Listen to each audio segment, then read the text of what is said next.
Problem नाहीये, बाजारात रताळी मिळत नाहीये. तुमच्याकडे मिळत आहेत का 2 रताळी? प्रॉब्लेम आहे म्हणून पोलीस स्टेशनला येतात ना लोक. मी राजकुमार मेंदळे, हा सारंग मेंदळे. याला पर्सनल सिक्युरिटी पाहिजे म्हणून आलो. याला पोलीस प्रोटेक्शनची काय गरज आहे? प्लीज प्लीज प्लीज, फॉर्मॅलिटीज काय आहेत ना त्या मी कम्प्लीट करीन. याला पोलीस प्रोटेक्शन देणार आहात तुम्ही, कळलं? फालतूच्या चौकशा करू नका. हो हो हो, घाबरलो. कोरपडे बॉस. बघितलं का,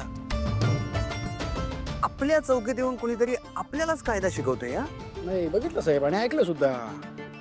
पण कसं आहे ना, हल्ली जमाना वेगळा आहे ना. हल्ली कोण पण उठतं आणि त्या सोशल मीडियावर लोक ते ज्ञान पाजळत असते. हे बरोबर आहे, पण ही आपली चौकी आहे ना. बोले तो अपना एरिया, इधर सिर्फ अपना ही कानून चलता है.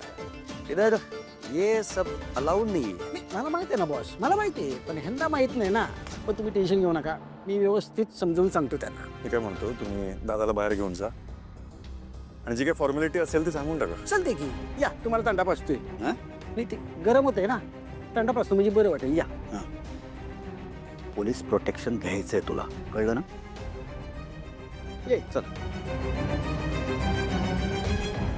काय रे, काय पोलीस प्रोटेक्शनची गरज आहे तुला?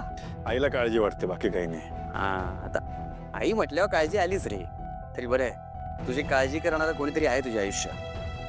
आपल्या नशिबात तसं कोणीच नाही रे. पण तू टेन्शन घेऊ नको. When Deva is here, he will take care. दादाचं बोलणं जरा तू मनाला लावू नको घेऊ प्लीज. हा हा, गंमत केली रे मी. तेरा भाई मतलब अपना भाई. वो छोड, तुझी मैत्रीण कशी आहे? आहे काही दिवसांपासून जरा